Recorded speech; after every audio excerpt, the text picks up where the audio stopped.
स्वागत है आप सभी का आज के इस वीडियो में। आज हम कक्षा 10वीं की अपनी गंध नहीं बेचूंगा ये कविता पढ़ने जा रहे हैं, जिसके रचनाकार हैं बाल कवि नंदराम दास बैरागी जी। दोस्तों, हम बचपन से एक चीज सुनते चले आ रहे हैं कि हमारे भीतर, हम सभी के भीतर कुछ स्थायी भाव होने चाहिए, जैसे सबके साथ अच्छा व्यवहार, समानता, बंधुता, आत्मसम्मान और हमारी सबसे बड़ी पूंजी मतलब आत्मविश्वास, स्वाभिमान। दोस्तों, हम आजकल देखते हैं कि व्यक्ति अपने निजी स्वास्थ्य के लिए या कठिन परिस्थितियों में उन परिस्थितियों का सामना न करने की क्षमता होने के कारण वो अपना स्वाभिमान खो दे रहा है, जो कि मनुष्यता इस संज्ञा को खोखला बना देता है। बहरहाल, इन सभी बातों को ध्यान में रखते हुए एक फूल के जीवन काल में, उसके जीवन संघर्ष में वो किस तरह अपने स्वाभिमान की रक्षा करता है, जो कि मनुष्य ने भी अपनाने की जरूरत है, इसी बात को ध्यान में रखते हुए बाल कवि बैरागी जी प्रस्तुत कविता के माध्यम से हम सभी को एक नई चेतना, एक नई दिशा देने की कोशिश कर रहे हैं। प्रस्तुत है इस कविता का भावार्थ। चाहे सभी सुमन बिक जाए, चाहे ये उपवन बिक जाए, चाहे 100 फागुन बिक जाए, पर मैं गंध नहीं बेचूंगा, अपनी गंध नहीं बेचूंगा।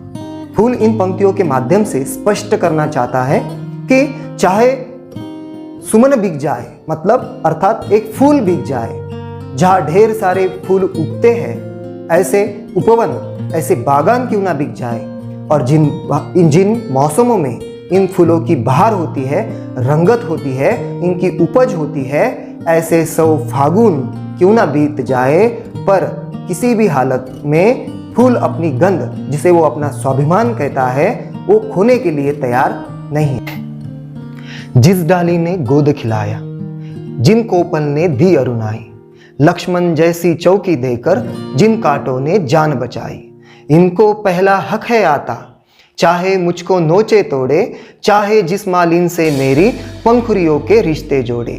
ओ मुझ पर मंडराने वालों, मेरा मोल लगाने वालों, जो मेरा संस्कार बन गई, वो सौगंध नहीं बेचूंगा, अपनी गंध नहीं बेचूंगा। इन पंक्तियों के माध्यम से कवि स्पष्ट करते हैं कि फूल जिस डाली पर खिलता है, जिन कोमल पत्तियों ने इस फूल को रंगत दी है, बहार प्रदान की है, और जिन कांटों ने लक्ष्मण जैसी चौकी देकर इनकी जान बचाई है ना। आप सभी जानते हैं कि सीता मैया को रावण से सुरक्षा प्रदान करने के हेतु लक्ष्मण जी ने एक रेखा बांधी थी, चौकी दी थी। रावण, जो कि प्रतीक होता है अनिश्चित अभिलाषाओं का, विकारों का, तो हमारे समाज में भी इसी तरह के विकार और अनिश्चित अभिलाषाओं वाले व्यक्ति होते हैं, जिनसे हमें सुरक्षित रहना है, जिनको हम कांटे भी कह सकते हैं। फूल वही चीज हमें बताता है कि जिन कांटों ने लक्ष्मण जैसी चौकी देकर मेरी जान बचाई है। तो इन सभी लोगों को ही पहला हक आता है कि चाहे मुझे वो नोचे, चाहे तोड़े, या चाहे जिस मालिन से मेरा रिश्ता जोड़े, मेरे पंखुड़ियों का रिश्ता जोड़े। मालिन जो कि बागान की देख रेख करती है। इन मालिन को, इन सभी लोगों को पहला हक है कि चाहे वो फूल के साथ किसी तरह का व्यवहार करे, उससे उसे कुछ भी परेशानी नहीं है। लेकिन फूल यहाँ पे उन लोगों को टोकना चाहता है जो लोग उसकी बोली लगाने चाहते हैं, जो लोग उसके ऊपर बुरी निगाहें डालते रहते हैं, उसका दाम बढ़ाने की कोशिश करते हैं। तो उन सभी को फूल कहता है कि आप मुझ पर कितनी भी बुरी नज़र क्यों ना डालें, लेकिन मेरी जो आंतरिक शक्ति है, मेरी जो आंतरिक ऊर्जा है, मेरा जो संस्कार है, वो सौगंध मतलब मेरा जो वचन है, वो किसी भी हालत में मैं नहीं बेचूंगा।